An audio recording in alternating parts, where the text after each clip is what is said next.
And welcome everybody to the fourth podcast here for the Down Under Sports podcast. I'm your host for today, Caelum Ferrarese, and we are joined today by Nicholas Marachi. How you doing, Nick?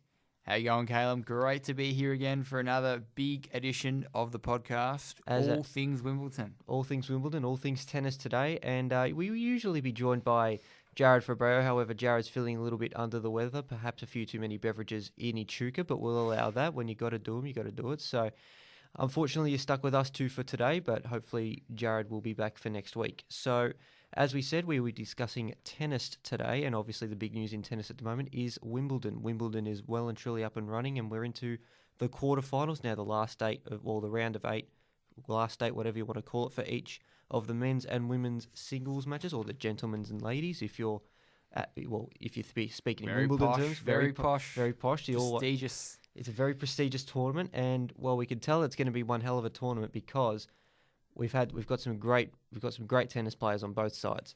All the big guns seem to be left, Cal. Like every year, you think, gee, they're getting older, and then Nadal, Federer, Djokovic, they're always back in action at the business end of the second week. So it's just unbelievable how durable these guys have been for nearly 2 decades almost. Well, we know Federer likes to take breaks off in between Grand Slams. Of course, he did it last year prior to Wimbledon. And I guess it's a tactical play, but again, it's a smart play because he's in the last eight, and I don't think anyone else expected him to not get in the last eight, break or no break. Yeah. But as you say, there are a lot of big stars left in the competition. Yeah, we know with Federer that Roland Garros is never going to be his best tournament, never has been his best tournament or his best surface. So he plays it smart. He builds up just for Wimbledon. That's like his big holy grail for him. He's won, I think, 8 or 9 championships in his career. And he prepares so well for it, obviously having that break, as you said, and it's paying dividends again. Exactly right. And some can question those tactics. Maybe some can consider it, I guess, not lazy, but I guess sort of centering it mainly on the tournaments that you like to play. And I don't think he's a part-timer now. He's a part-timer, but I mean, we'll let him go for that. At the end of the day, he does what he wants because he's in the world number one. And if it wins him tournaments, then we can't really complain. But before we get into Federer, Nadal, and all the big stars, let's discuss some of the Australian performances. Of course, we are the Down Under Sports podcast, so it would be rude of us not to discuss the Australian performances. And we'll start with perhaps the brightest part of the Australian tennis at Wimbledon, and that was Alex de Minaur in the first few rounds. He defeated Marco Cecchinato in the first round, and then unfortunately lost to Rafa in straight sets in the third round. But again, it's a great showing from him. Absolutely. He's one of the shining lights of the Australian tennis scene. I think he broke into the top 100 for the first time, I think, just before Wimbledon. And now making the third round, he's going to go even deeper into maybe the top 70 or 60, you would think. And you'd expect him to be there for years to come. I mean, I know Leighton Hewitt's mentored him over the last 2 years or so, and I'm really excited about him. I think he hasn't done anything stupid to make Australia hate him just yet. So unlike, Kyrgios and Tomic and co. So no, I'm really excited. He did have a good tournament, shown up by Nadal in that third round. But what do you expect? He's still a developing player. He's not quite there yet, but great signs so far. Exactly. He's only 19, which means he's only going to get better. And as you say, he hasn't really done anything to sort of warrant. I don't want to say hate. Hate's a strong word, but I think to warrant no conflict, really. Yeah, there's no real conflict as we've seen with players such as Bernard Tomic and Nick Kyrgios. And let's hope that for his sake and for Australian tennis's sake, that he can keep that attitude in check a little longer than what those two have. I think the key word there is attitude. He does have the right attitude, and with Leighton Hewitt steering him in the right direction, I think he's got a big career ahead of him, as we all know already. Yeah, and I think Hewitt's just a sort of the cherry on top to that. He's a wonderfully talented player, and he's got a massive potential in the sport. So again, this is just another stepping stone on the way to him becoming one of Australia's greatest of all time. But again, let's not get too ahead of ourselves. Now, Alex Bolt lost in the first round to Brit Cole Edmund, and I guess whilst it would have been good to see him get through, it's no real surprise that Cole Edmund, a strong player, got through.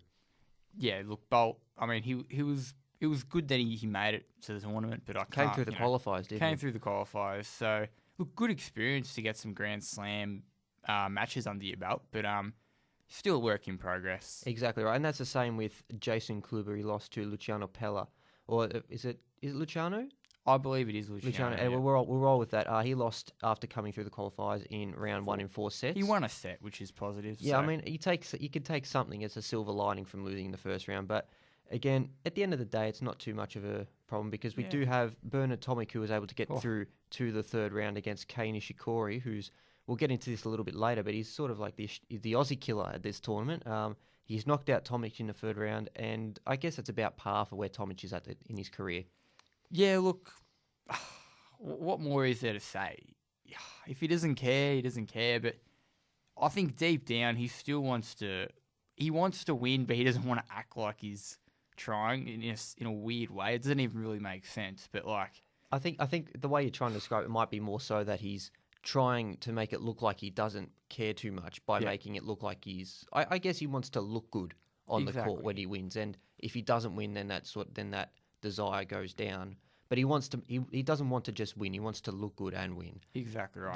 That might be the way you're looking at it. Making it to the third round, it's pretty good for his ranking because last year I think he was out in the first round. So he'd want to get back into the top 100 near the 100, so just to qualify for Grand Slams to help his ranking because we know he's all about the money as he's come out and said. He's even said that in the. If he's not, around the top 100. He's not going to qualify for the big tournaments where all the money's at, which isn't going to help his financial status. So, he'd want to just keep getting through those early rounds just to get his ranking just enough to qualify for those big tournaments. So.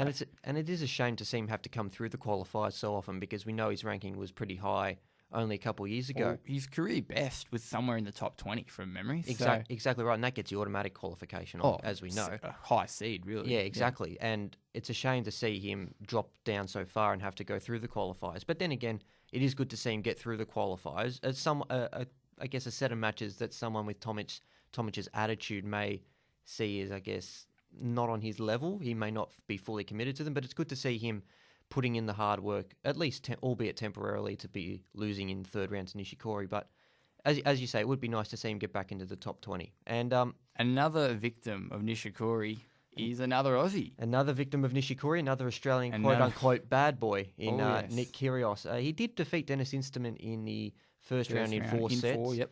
But then he lost to Nishikori again. And he cleaned up Haas in 3 in round 2, and then he met Nishikori in round 3 and just copped the short end of the stick. He outplayed, really. Yeah, he was. And we can't doubt the quality of Kei Nishikori. He's one of the strongest talents in world tennis at the moment. And no doubt. It would be remiss of us to not realise that. And at the end, the key thing there was work rate. Nishikori's just a machine, and Kyrgios just got outshone. His mental side wasn't with it. He wasn't serving anywhere near his best, and Nick Kyrgios' biggest weapon, in my opinion, is his serve, and he just wasn't moving. And Nishikori was just, it was like training drills, really. And look, you feel like at the start of every Grand Slam, Kyrgios is just hyped up and pumped up. And I'm just going to make a bold statement here on the Down Under podcast. He will never win a Grand Slam. You can forget about Kyrgios. Move on, Australian tennis fans. Move on. Get on Alex de Minaur if you want, but Kyrgios will never win a Grand Slam. It's a very bold statement, as you say. I think at the end of the day, we spoke about it with de Minaur, and we know about Tomic as well. At the end of the day, it doesn't come down to on-court quality. It comes down to attitude. And I think, as you alluded to, Kyrgios' attitude wasn't there against Nishikori.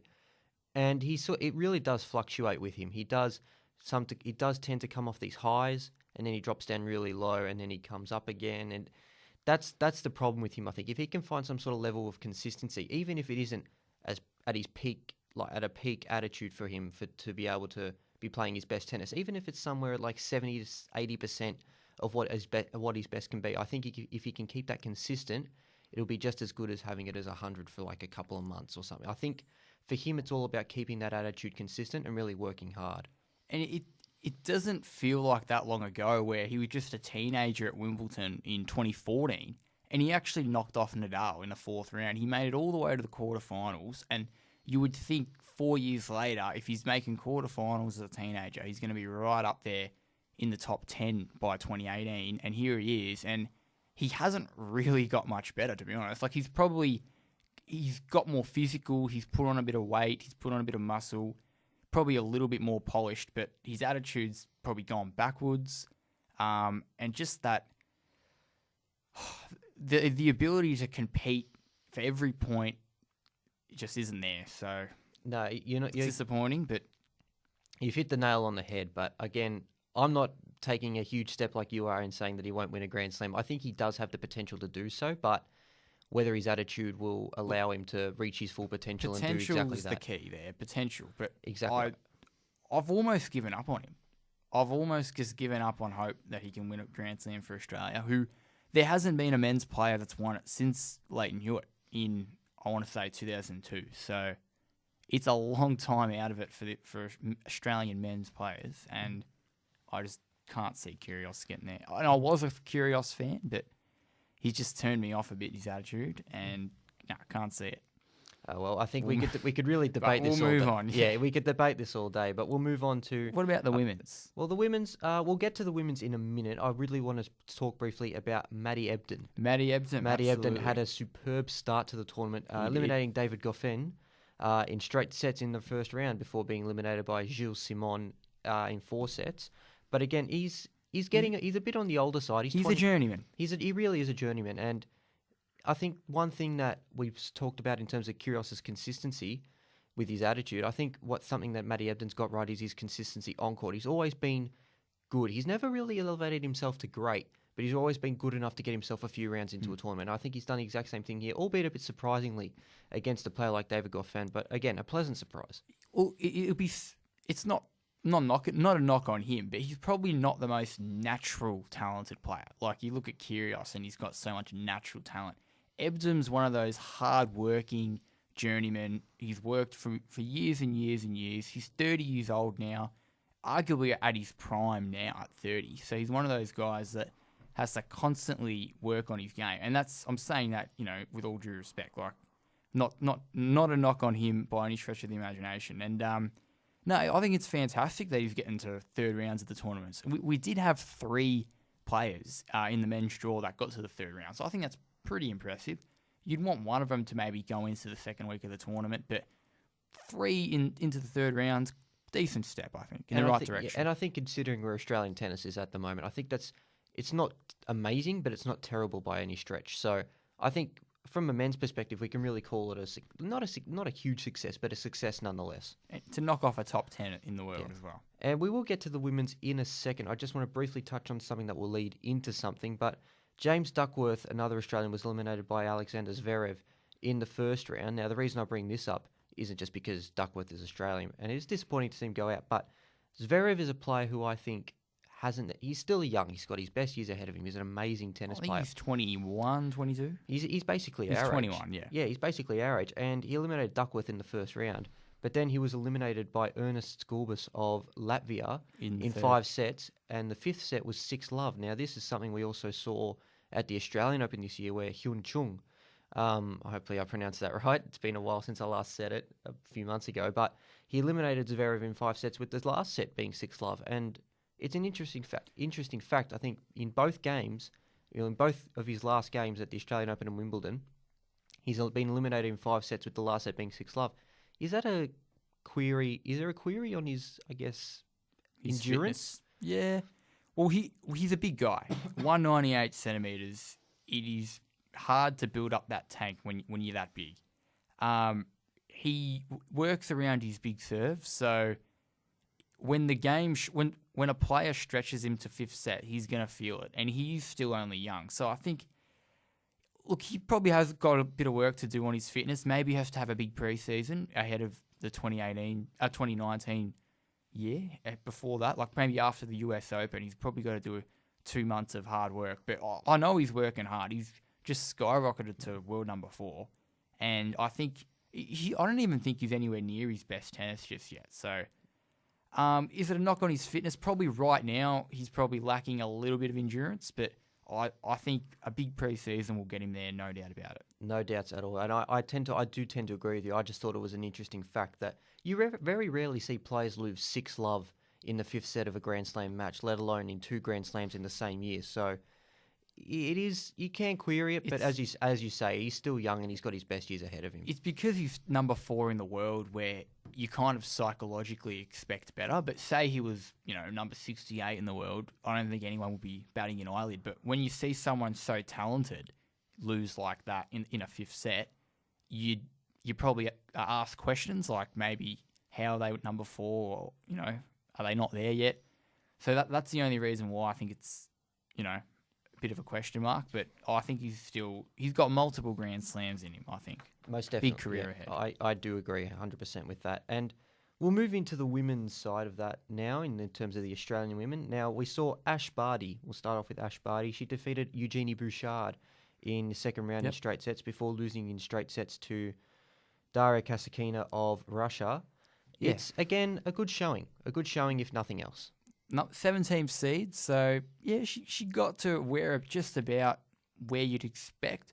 Good win against Bouchard. Pretty easy win in round 1 against Vigali, I believe her name is. Vigali, yeah, I believe you got that right. Hard to pronounce, yeah. But there's a few names on here hard to pronounce. We'll get to them soon. Look, still only 22. It feels like she's been around forever. Like when she was doubles partners with Delacroix back in the day, she was only 17 and she was, on fire there in the doubles. And she took, was it a year she took off tennis and then came back? Well, I think her cricketing commitments. She did play cricket for a while. Yeah, she held her back a little bit. But again, it's great to see her performing well on the world stage. Yeah, still only 22. Probably hasn't.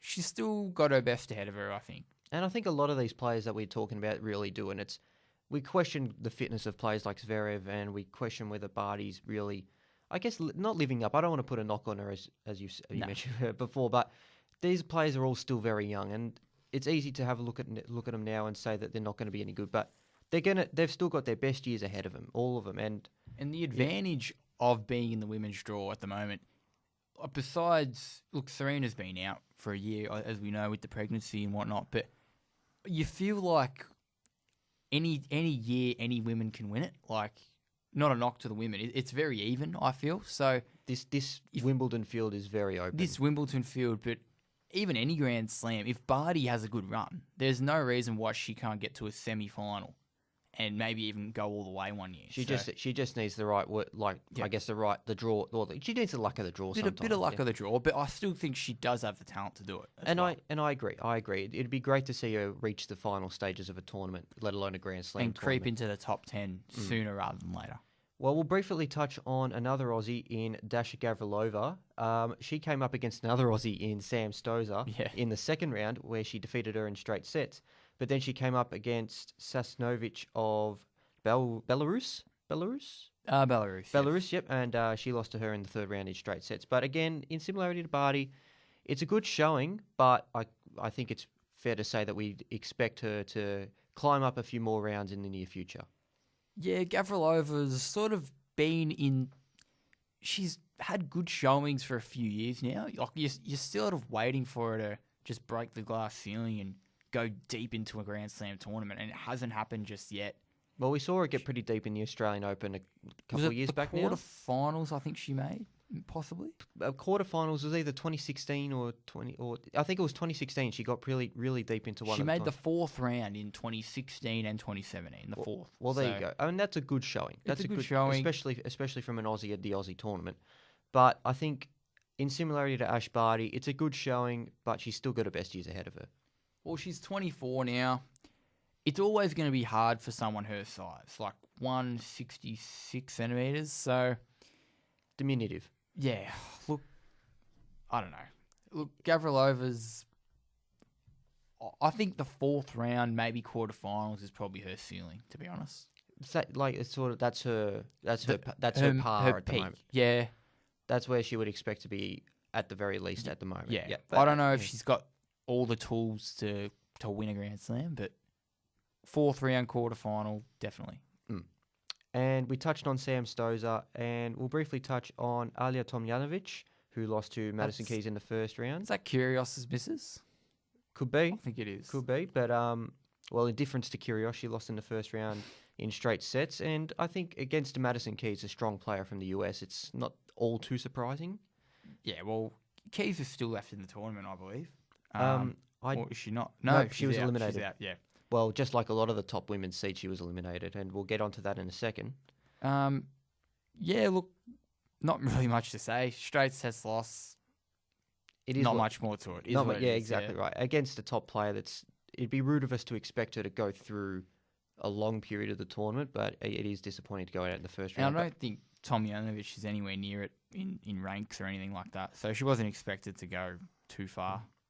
Anyway, we'll move on to the players remaining in the tournament. Of course, there are no Australians left in the tournament, so let's move on to the men's draw first up. Last night we had 8 matches. We did. We had Mackenzie McDonald versus Milos Raonic, Roger Federer versus Adrian Mannarino, Gael Monfils versus Kevin Anderson, Kei Nishikori versus Ernest Gulbis, John Isner versus Stefanos Tsitsipas, Juan Martín Del Potro versus Gilles Simon, Jiri Vesely versus Rafael Nadal, and Karen Khachanov versus Novak Djokovic. Now, I apologise to any of the players if I mispronounce their name, but I'm sure they'll be shattered when they hear it. Yeah. Anyway, we'll move on to the first of those matches, and that was Mackenzie McDonald versus Milos Raonic, a battle of the North Americans. Of course, yes. Mackenzie McDonald hailing from the US, whilst Raonic, of course, is Canadian. And it was Canada. It was Canada who ended up getting the win here, with Raonic winning 6-3, 6-4, 6-7, 6-2.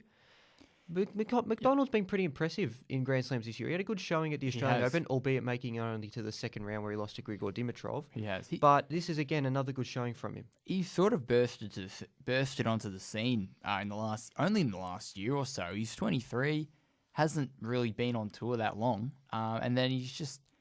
he's progressing really well in Grand Slams. I was impressed that he made it to round of 16. Didn't know much about him going into the tournament, to be honest. And Raunic's had a great history at Wimbledon. I think he's made the final on at least once, maybe twice. He's at least made one final. Maybe a semi-final was the other year. So Raonic loves it at Wimbledon, and he's set himself up to possibly get another good run. He's got a pretty good draw. I mean, his next round opponent is John Isner. He can beat Isner. I think he can. It's another battle of the North Americans, but I battle of the big servers as well. But big servers, exactly right. So I think that could be a really fun and entertaining match. But I can also see Raonic coming out of that. He loves it on grass. So. Exactly right. We'll move briefly on to Roger Federer versus Adrian Mannarino. I say briefly because it was a very standard match.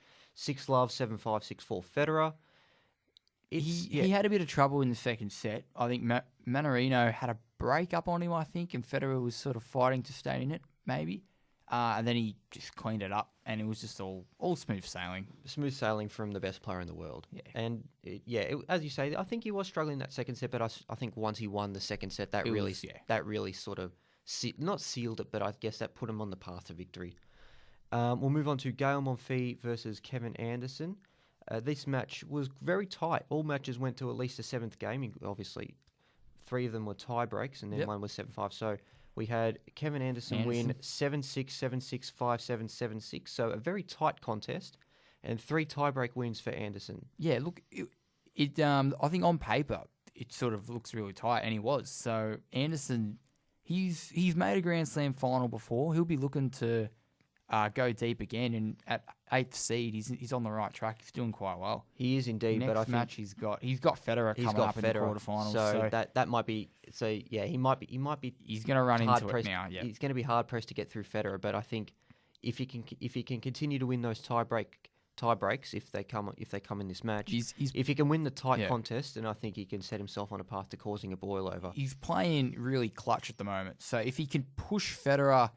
If he can just keep holding serve and push Federer to those tie breaks, he'll be in with a chance. But it's Roger Federer. What more to say? Exactly. Really? I think most of us would have our bets on Federer regardless. Kei Nishikori versus Ernest Gulbis is up next. Yep. And this was a match that started off well for the Latvian. He won the first set 6-4, but then Nishikori came back hard and won 7-6, 7-6, 6-1. Again... It's a result that didn't necessarily surprise me. I think after beating Alexander Zverev, I expected Gulbis to take one set. Yeah. If not, maybe take it to a 5th. But I think I was always expecting Nishikori to win regardless. Well, Gulbis, he isn't the best grass player. He's better suited to clay, his game. So, to get to the round of 16, he's been around forever, but Nishikori's he's got that polish. And then once he won that third set tiebreak at 12-10, it was pretty much smooth sailing in the fourth. Yeah. Nishikori goes through to face Djokovic now He's got in Djokovic, the quarterfinals. and that's a mouth-watering matchup. It Really. is. Yeah. We'll touch on Djokovic now. He defeated Karen Khachanov in a very easy manner. He defeated him 6-4, 6-4, 6-2. It looked as if Djokovic was back to his best. You feel like he's slowly but surely finding his not best form, but good enough form. And Djokovic, if he's 80% right, he's going to make it to quarterfinals, which he has. If he's 100% right, he's going to be winning tournaments. And can he win this? He can. He can win this tournament. I love seeing Djokovic near his best again because he's actually my personal favourite player, would you believe? So, he should beat. I think he can beat Nishikori, and I think he will beat Nishikori. Again, that's a match that I reckon could go to 5.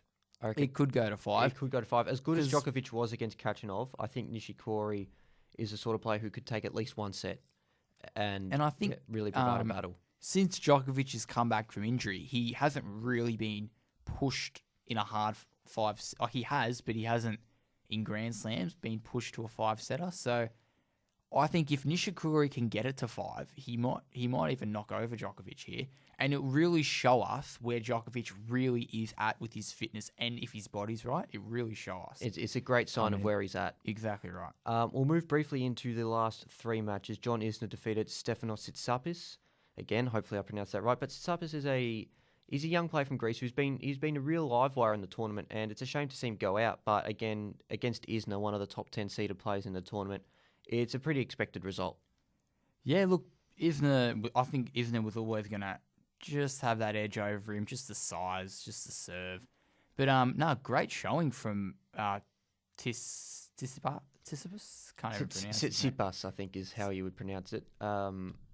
Yeah, look, I think it is what it is. Impressive showing. It's an impressive showing, and he's been good, and I think he's only 19, so he's still got a long way to go in his career. And to already be 31st seed in a Grand Slam, it's exciting. And there hasn't really been many Greek players on tour sort of lately. I mean, obviously Marcos Baghdatis is Cyprian, yeah, he's got that Greek connection. But look, really exciting, and he really did push Isner, even though it was a straight sets 2 win tiebreaks for Isner. There was 2 tiebreaks, so he's got some talent, that kid, no doubt.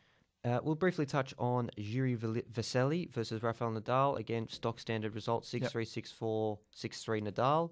No, not much more to it. Nadal's looking good, no doubt about it.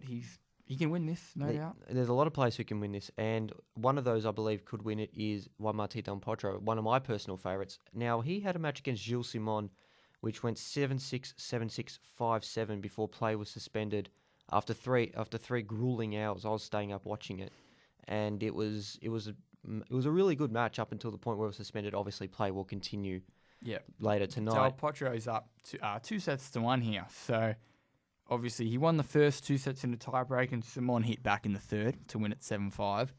I would say Del Potro will win it in 4 here, to be honest. I think he could. You never know. Simon can go a journey. He can last 5 sets. He's got the tank, no doubt. So, the winner will be interesting. It's going to be interesting. The winner of that match will face Rafael Nadal in the quarters. And we'll just briefly run through those quarterfinal matches again. That's Kevin Anderson versus Roger Federer, Novak Djokovic versus Nishikori, Milos Raonic versus John Isner, and then, of course, Nadal will face the winner of Del Potro Simon. So they're all the... You'd think Federer in 3. I would, if I had to predict, I'd go Federer in 3, Djokovic in 5, Raonic in 4, and then, regardless of the winner, I'd go Nadal in 4 as well.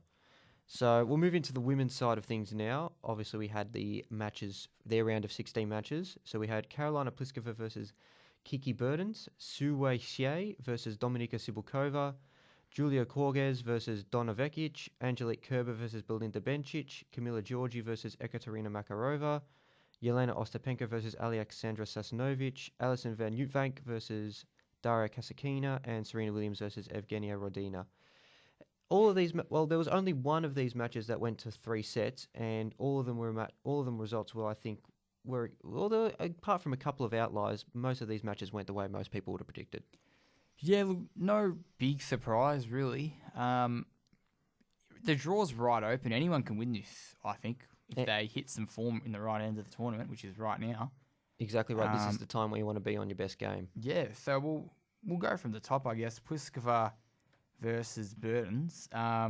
This is probably one of the only surprises, really, in Kiki Burton's getting the job done. I over would have Pliskova. thought I would have had my money on Pliskova, obviously. So Burton's straight sets win there. Got to the tiebreak in the second, and she's advanced to the quarters. And she'll be facing Georges from Germany now. So Georges from Germany, obviously, well, as we all know, she defeated Donna Vekic 6-3, 6-2 in that round of 16 match. Yep. Again, another result which we know Donna Vekic is a good player, but I think maybe the 6-3, 6-2 was possibly a little surprising given how given how well Vekic can play. Yeah, no, look, it was surprising. Vekic she's been in good form. She's a good player, no doubt. Only 22 years of age, still probably playing her best tennis right now. So in 2018, she's had a really good year. To make a fourth round, she made only the second round at the Australian Open this year. So it was her best Grand Slam tournament this tournament at Wimbledon to make her fourth round. So she's definitely in the right direction, the Croatian. And no, I'm expecting big things from her moving forward, no doubt. We'll move on to the next match, which was Su Wei Xie versus Dominika Sibylkova. Sibylkova went through in straight sets, 6-4, 6-1, a result which was maybe a touch surprising given that Xie had eliminated Simona Halep. Yeah, well... But I think it was also a match that didn't go without controversy. Now, it was Sibylkova... Now, I think it was at a crucial stage in the first set where there was a call of out, where it was actually called to be in, and then I think the ball was played back in and it went out as well. And Sibylkova was not happy about it. Well, I think the crowd was a bit of a factor. They were all for chanting for the point to be replayed. Yep. And that's what they ended up doing, which resulted in Sibylkova having not a meltdown, but I think it was possibly just a bit of show of maybe a lack of sportsmanship to an extent. I think she was pretty a crucial point in the context of the match that didn't go her way. But at the end of the day, it didn't really matter too much. Yeah. But it even forced a bit of a delay in play, about a 10-minute delay where both players were sort of almost like a mini feud there. So that was interesting. It was certainly going into the match, you wouldn't expect anything like that to come about. I think it's a match between two unseeded players, both wanting to focus on their tennis and make sure that they get through to the next round. I think something like that you don't often see it, especially at a Grand Slam. Look, for 1 point, just move on and continue. Yeah, don't let it get in the way. Yeah, I think if it was something that resulted in Sibylkova maybe losing the first set, then maybe I can understand her frustration in that being a crucial point in the match that maybe cost her the match. But I think the fact that she won in straight sets anyway is probably putting. I guess I don't know how would I describe it. It's maybe been a bit over dramatized. Yeah, no doubt about it. Just move on. Next point. Keep going. Well, Sibylkova's... She won it in 2 sets anyway. So. Exactly. So we've got Sibylkova's opponent in the next round, which is Jelena Ostapenko. Now, she defeated Alexandra Sasnovich from Belarus in straight sets, 7-6, 6-love. So I think from the looks of it, I didn't get to watch the match, unfortunately, but from the looks of it, it was a hard-fought tiebreak, which resulted in, I guess, Ostapenko just running over the top. Yeah, look, Ostapenko, Sasnovich actually played really well. She was getting her first serves in. She hit 74% of her first serve, so that was good. But Ostapenko was just too efficient. 79% of points off her first serve. So just goes to show she was just setting it up on her serve, and look, she's looking good, Ostapenko. I reckon she would be one of my favourites to win the tournament. I think she's got the ability to go all the way. Well, I would have my money on her over Sibylkova in the quarters. Most definitely, you definitely have your money on Ostapenko there. And we'll move on to the last few matches here. We've got Angelique Kerber defeating Belinda Bencic in straight sets 6-3, 7-6. Again, not all too surprising. Look, she's won multiple Grand Slams. I don't think she's won Wimbledon. She's won an Australian and a US, I believe. But no, she's finding close to her best tennis now, Kerber, and she's got all the tools to win Grand Slams as we've seen, and there's no reason why she can't beat Kastakina here in the quarterfinals. Well, speaking of Kastakina, she defeated Alison van Uytvanck we'll go with something. We'll go with Oidfunk. Okay. That sounds more, Why not? I guess, culturally appropriate. But Yeah. Kasakina It was a defeated hit her. out. Yeah, Kasakina defeated her in 3 sets, the only 3-setter in the entirety of the round of 16, 7, 6-7, 6-3, 6-2. So as after losing the first tiebreak, I guess that obviously motivated her to go through and win the next 2 sets. And that's an interesting matchup between her and Kerber, I think.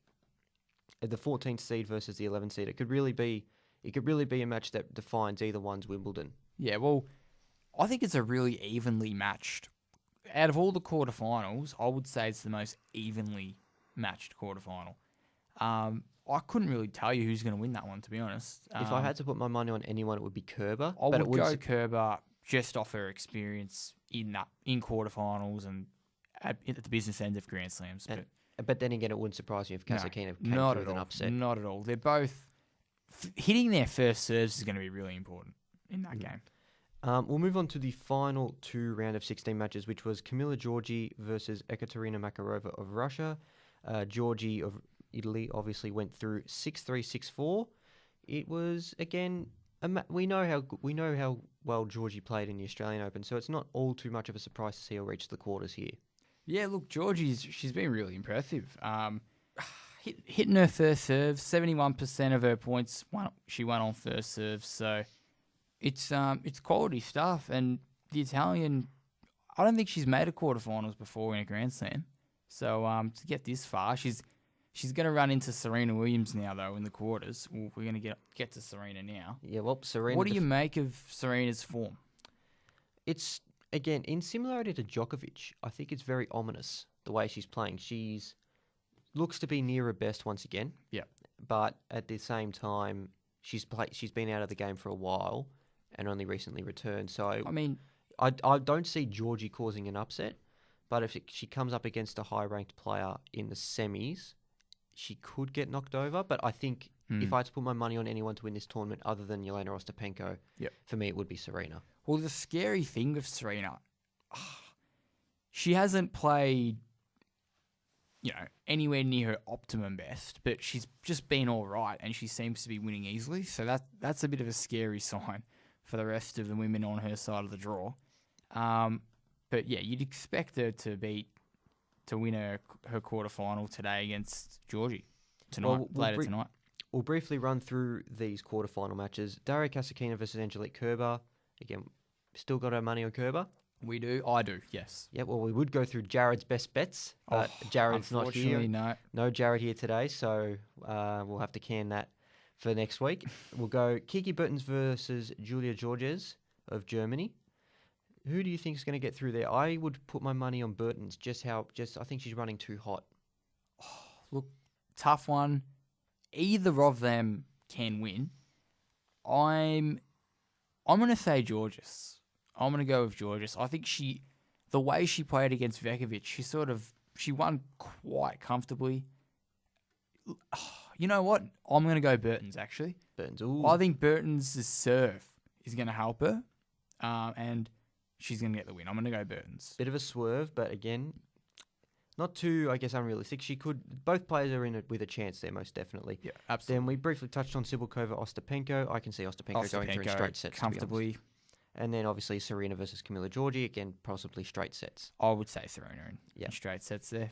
So we have the final 8 players from either side of the men's and women's.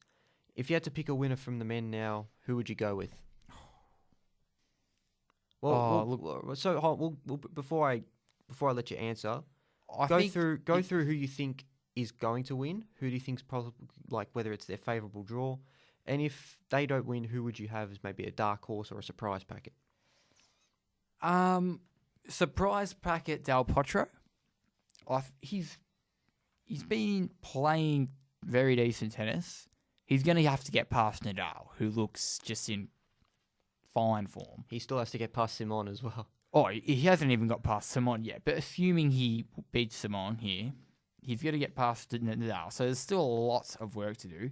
He'd be the smoky. But it's hard to go past Federer here. It really is. And Djokovic. But I've still got my money on Federer. Regardless of who he comes up against in the semis, I can definitely see Federer on grass. playing like this, it's going to be hard. It's going to be hard to beat him, and fair play to anyone who is able to do so. Now, Although, with Djokovic, it's almost a bit of the fear of the unknown. We don't know how fit he is right now. If he knocks off Djokovic in 3 sets, if Djokovic knocks off Nishikori easily in 3 sets, I'm going to say Djokovic is going to win the tournament. well, you could also make an argument that he maybe has wasted his best too early. But then again, we know how good Djokovic can run all day. Exactly. So If a fit Djokovic against Federer, I would say Djokovic beats him. Well, as you say, it really is a case of the unknown here. And it's the same with the women as well. I think if I had to put my money on anyone, it would be Serena.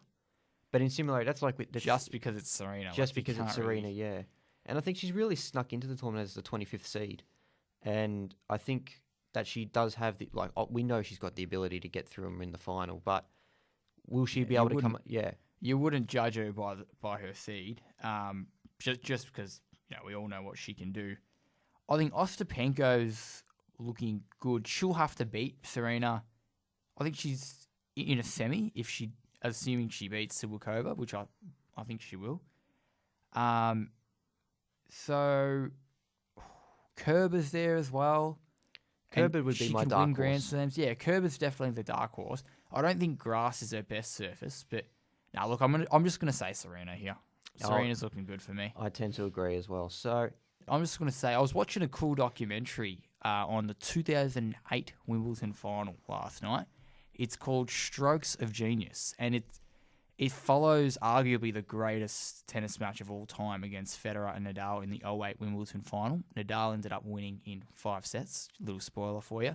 But it's actually a really good documentary. It goes back from Federer's past, from Nadal's past, how they got to the final, and then just the brilliance of the final that it was. And it'll go down in history as one of the greatest matches. And definitely check it out on YouTube. It's a great documentary. So to make sure you don't miss out on any of our latest episodes, be sure to tune into that one.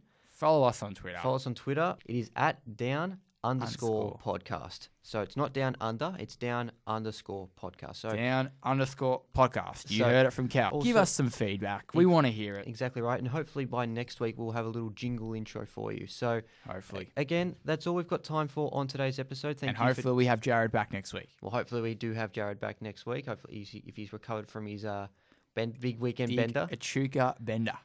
And we'll wrap this one up. Thank you again, Nick, for joining me to discuss all things tennis today. Cal. Thank you for having me. No worries. And to anyone out there listening, we will see you next week.